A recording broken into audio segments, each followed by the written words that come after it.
सुनसान जंगल के किनारे बसा डोंगरीला गांव। चारों तरफ घना डरावना जंगल। अमावस की काली रात थी। पूरा गांव एक अजीब सी खामोशी की चादर में दबा पड़ा था। बस दूर जंगल से कहीं कुत्तों के भौंकने की और सूखी हवा के पत्तों की आवाजें सुनाई दे रही थी। इसी गांव के बीच में बसा था एक छोटा सा घर, जिसमें भोला और उसकी पत्नी सुमन रहती थी।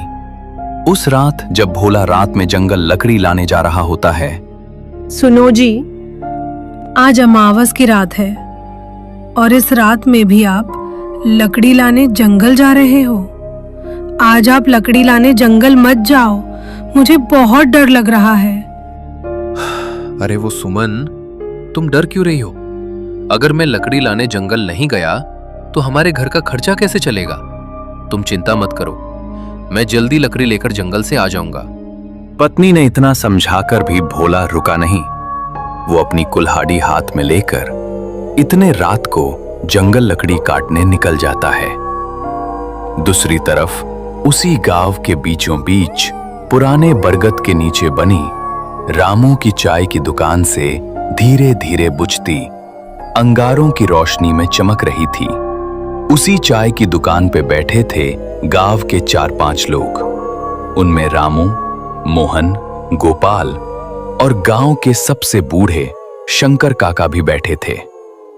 अरे आज ये कुत्ते इतना क्यों भौंक रहे बे? पूरा गांव इन कुत्तों की आवाजों से डर रहा है। मन्ने तो लग रहा है कोई आत्मा पिशाच बाहर घूम रहा है। अमावस की रात है ना आज? हाँ, आज अमावस्या की रात है और आज की रात जंगल में जाना मतलब अपने ही सिर पे लाठी मारने जैसा होगा। आज छलावा रास्तों में भटकता है। भाइयों, मैंने तो ये भी सुना था कि जंगल का छलावा रूप भी बदलता है, कभी कभी तो इंसान का रूप ले लेता है। सब लोगों की बातें चल ही रही थी कि उतने में दूसरी तरफ से भोला अपने एक हाथ में कुल्हाड़ी और दूसरे हाथ में एक लालटेन लेकर आने लगता है। लालटेन की कांपती लौ में धीरे धीरे भोला आगे आ रहा था। तभी चाय की दुकान पे बैठे शंकर काका बोले, अरे भोला, कहाँ चला इतनी रात को? आज अमावस्या की रात है। ये रात बिल्कुल ठीक नहीं है बेटा। पागल हो गया है क्या भोला? कौन आदमी अमावस की आधी रात को जंगल में लकड़ी काटने जाता है? रामू, अगर मैं लकड़ी लाने जंगल नहीं गया तो मेरे घर का खर्चा कैसे निकलेगा? इसी वजह से मेरा काम रुकता नहीं। घर में चूल्हा जलाना है, उसके लिए पैसा लगता है। पैसों के लिए मुझे मजबूरी में लकड़ी लाने जंगल जाना पड़ता है। हर रोज मेरी पत्नी सुमन मुझे उस जंगल में जाने के लिए मना करती है, लेकिन मैं उसकी बात नहीं मानता। मत जा भोला, आज अमावस की रात है। जंगल में आज कोई इंसान नहीं, बल्कि वो छलावा घूमता रहता है। इतने में एक जोरदार ठंडी हवा चली। लालटेन की लौ एकदम लहराई और जैसे किसी ने पास में ही हंसकर फुसफुसाया हो। सबके रोंगटे खड़े हो गए, लेकिन भोला डरा नहीं। वो अपनी कुल्हाड़ी लेकर आगे बढ़ गया। भोला चाय की दुकान से आगे निकल चुका था। गांव की आखिरी बाउंड्री पार होते ही वो सुनसान डरावने जंगल का रास्ता शुरू हो जाता है। रात का अंधेरा और भी भयानक हो गया था। पेड़ों की टहनियां हवा में हिल रही थीं।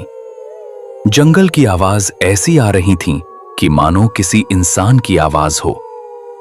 भोला रुक जाता है। कौन है? कोई है तो सामने आ जाओ। पर जवाब सिर्फ सन्नाटा।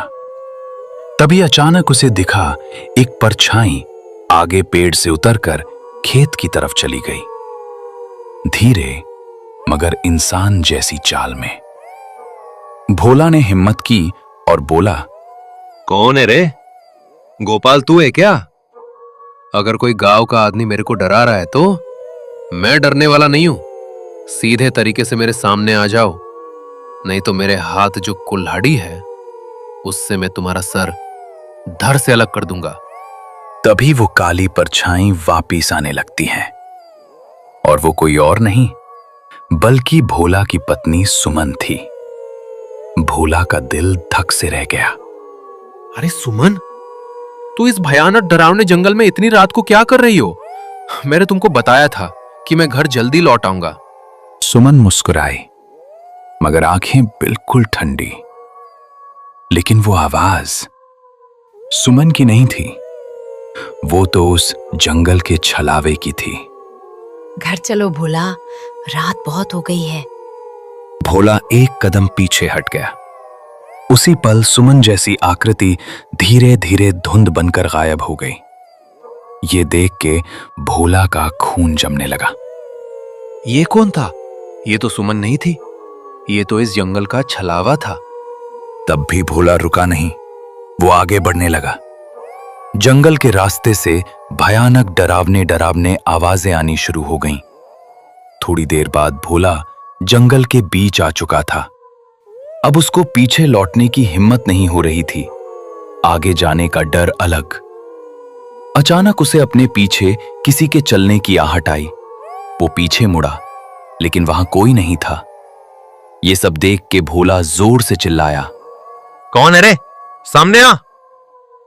कभी एक बार और उसके पीछे धीमी खुरदरी आवाज आई, जैसे किसी 60 साल के बुड्ढे की आवाज हो। फिर से भोला पीछे मुड़ा तो अपने पीछे उसको उसी के गांव के शंकर काका दिखाई दिए, जो चाय के दुकान पे बैठे हुए थे। शंकर काका, आप इस वक्त इस जंगल में? आपने तो मुझे जंगल जाने को रोका था, तो आप इस जंगल में इतनी रात को क्या कर रहे हो? मैं तेरा ही इंतजार कर रहा था भोला। भोला, आज तुझे मेरे हाथों से कोई नहीं बचा सकता। आज तेरा शरीर मेरा होगा। ये सब देख के भोला पीछे हट गया। मुझे पता है कि तुम मेरे गांव के शंकर काका नहीं हो।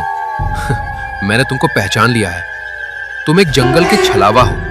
अचानक शंकर काका का चेहरा पिघलने लगा। आंखें लाल, दांत लंबे और चेहरा किसी दानव जैसा। भोला डरकर कुल्हाड़ी लहराता हुआ भागा। छलावा पेड़ों से ऊपर नीचे कूदता हुआ उसका पीछा कर रहा था। भोला भागते भागते एक पुरानी खाई पर पहुंचा। आगे रास्ता नहीं था, पीछे से छलावे की हंसी। अब भोला के पास आगे जाने का कोई भी रास्ता नहीं था। न भोला पीछे जा सकता था, न आगे जा सकता था।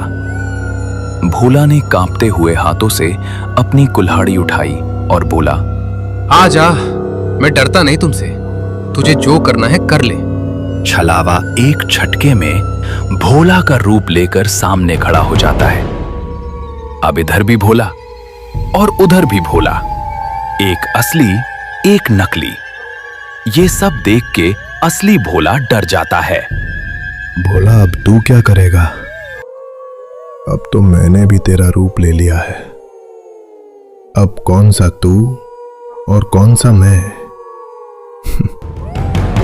अब तो तुम्हारी पत्नी सुमन भी मुझे नहीं पहचान पाएगी।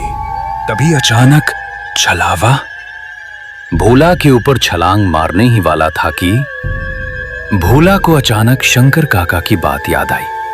हाँ, शंकर काका ने मुझे आते हुए बताया था कि छलावा रोशनी को बर्दाश्त नहीं कर पाता। उसके बाद भोला ने अपने हाथ में जो लालटेन थी उसको उठाया और जोर से छलावे की तरफ फेंक दी। जैसे ही लालटेन छलावे के पास गिरी, लालटेन में तेज पीली रोशनी खोने लगी और छलावा दर्द से चिल्लाते हुए पीछे हट गया। वो धुएं में बदलता हुआ चिल्लाया, अगली अमावस मैं लौटूंगा भोला। उसके बाद तुम्हें ये लालटेन तो क्या, तुम्हारे गांव का कोई इंसान भी तुम्हें बचा नहीं पाएगा। ये बोल के छलावा अंधेरे में गायब हो गया। रात के 2 बजे थे। अब भोला के पास लालटेन भी नहीं थी। भोला ने अपनी कुल्हाड़ी उठाई और घर के रास्ते बिना लकड़ी लेकर वापस जाने लगा। थोड़ी दूर चलते चलते भोला थक जाता है। इसीलिए वो एक पेड़ के नीचे आराम करने बैठ जाता है। रात का अंधेरा गहरा हो चुका था। भोला को कुछ समझ नहीं आ रहा था कि अब वो क्या करे। क्या करूं? कुछ समझ नहीं आ रहा है। रात भी बहुत हो चुकी है और मेरे पास तो अब मेरी लालटेन भी नहीं है और इस जंगल का रास्ता भी साफ दिखाई नहीं दे रहा है। ऐसा करता हूं, आज की रात यही जंगल में पेड़ के नीचे सो जाता हूं। सुबह होते ही लकड़ी लेकर यहां से चला जाऊंगा।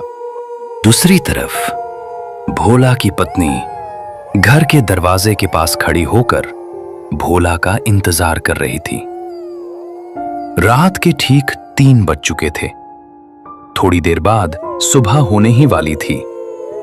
तभी सुमन खुद से बातें करते हुए बोलती है, हे भगवान, रात के 3 बज चुके हैं और अब तक ये घर क्यों नहीं लौट आए?